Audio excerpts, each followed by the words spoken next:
Last topic है ये क्या है, foreign trade policy. Foreign trade policy का मतलब क्या है? सबसे पहले हमने फिजिकल पॉलिसी के बारे में डिस्कस किया, फिर मॉनेटरी पॉलिसी के बारे में।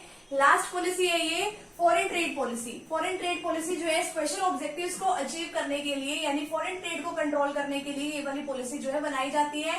फॉरेन ट्रेड दो तरीकों से हो सकता है, इंपोर्ट या एक्सपोर्ट करके। इंपोर्ट का मतलब अपने देशों में सामान मंगवाना अगर हमें जरूरत है, जैसे जो है हम मशीनें वगैरह बाहर से मंगवाते हैं, और जो हमारे देश में जो सामान एक्स्ट्रा है कई बार हम उसको बाहर दूसरे देशों में एक्सपोर्ट कर देते हैं, यानी कि अपने देश से दूसरे देश में सामान भेजना। अब जो है बैलेंस ऑफ ट्रेड कैसे निकालते हैं? एक्सपोर्ट में से अगर हम इंपोर्ट को माइनस कर दे तो हम बैलेंस ऑफ ट्रेड निकालते हैं। वो देखते हैं कि हमारा जो बैलेंस ऑफ ट्रेड है वो फेवरेबल है या अनफेवरेबल है। ठीक है, इसको x माइनस m करके भी निकाल सकते हैं। अगर जो है एक्सपोर्ट ज्यादा है और इंपोर्ट क्या है, कम है, तो क्या है, एक्सपोर्ट सरप्लस हुआ, यानी कि एक्सपोर्ट ज्यादा हुआ। अगर एक्सपोर्ट ज्यादा है तो फेवरेबल बैलेंस ऑफ ट्रेड है। अगर इंपोर्ट ज्यादा है और एक्सपोर्ट कम है, यानी कि हम सामान तो मंगवा रहे हैं ज्यादा लेकिन दूसरे देशों में सामान कम भेज रहे हैं, तो इंपोर्ट सरप्लस हो जाएगा, तो इसको अनफेवरेबल बैलेंस ऑफ ट्रेड कहते हैं। अगर मान लो हमने एक्सपोर्ट किया तो एक्सपोर्ट करने से हमारे पास पैसा आएगा, नेशनल इनकम हमारी बढ़ेगी। अगर नेशनल इनकम बढ़ती है तो लोगों को ज्यादा काम मिलेगा, ज्यादा प्रोडक्शन होगा, ज्यादा इनकम आएगी, तो एग्रीगेट डिमांड बढ़ जाएगी। और अगर एग्रीगेट डिमांड जो है वो ज्यादा बढ़ गई तो इन्फ्लेशन की सिचुएशन अराइज हो सकती है। और अगर मान लो कि इंपोर्ट बढ़ते हैं, इंपोर्ट के बढ़ने से क्या होगा, नेशनल इनकम कम हो जाएगी, क्योंकि लोग जो है सामान बाहर से खरीदने में ज्यादा पैसा लगाएंगे।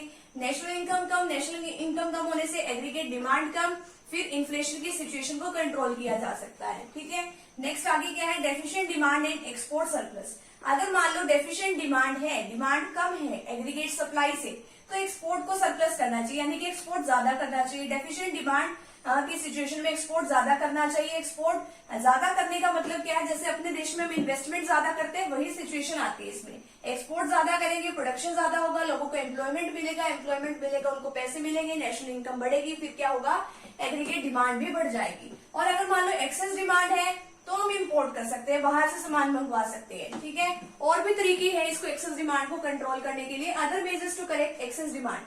अब आगे क्या है, avoidance of wage increase unrelated to improve in productivity. अब ये जो क्या है कि हाँ भी अगर वो काम नहीं कर रहे हैं, प्रोडक्टिविटी अगर बढ़ाएंगे तभी हमें उनकी वेज रेट बढ़ानी चाहिए, अदरवाइज तो जो है फालतू में जो प्राइसेस बढ़ेंगे, इन्फ्लेशन ज्यादा और भी आ जाएगी। अगर मान लो एग्रीगेट डिमांड बढ़ती है तो इन्फ्लेशन की सिचुएशन अराइज हो सकती है। अगर इन्फ्लेशन आ गई तो वेजेस जो है ट्रेड यूनियन ज्यादा डिमांड करेंगे। अगर जो वेजेस ज्यादा हो गए तो कॉस्ट जो है वो तो प्रोडक्शन की कॉस्ट में ऐड कर देंगे, तो कॉस्ट ज्यादा हो जाएगी। कॉस्ट ज्यादा हो गई तो जो सामान के जो प्राइसेस है वो क्या हो जाएंगे, ज्यादा। तो हमें इस सिचुएशन से बचना चाहिए। नेक्स्ट क्या है, increase in output through full utilisation of existing production capacities. अब जो है वो हमें आउटपुट जो है वो ज्यादा बनाना चाहिए, क्यों, ताकि जो है हम एक्सेस डिमांड को पूरा कर सके। हमारे अंडर डेवलप्ड कंट्रीज में क्या होता है कि जैसे इंडिया है तो उस सिचुएशन में क्या है कि हाँ भी जैसे जितना सामान हम बना सकते हैं, जितनी हमारी कैपेसिटी है, लेकिन हम उतना सामान बना नहीं रहे। अगर हम उतना सामान बनाएंगे ही नहीं और अगर लोगों ने डिमांड करनी ज्यादा स्टार्ट कर दी तो इन्फ्लेशन तो आएगी। तो कई रीजंस हो सकते हैं कि जिसकी वजह से जो है हम सामान ज्यादा नहीं बनाते, ज्यादा आउटपुट प्रोड्यूस नहीं करते। हो सकता है कि इलेक्ट्रिसिटी की कमी हो, पावर सप्लाई की कमी हो, और भी किसी चीज की कमी हो सकती है जिसकी वजह से सामान नहीं बन सक रहा है।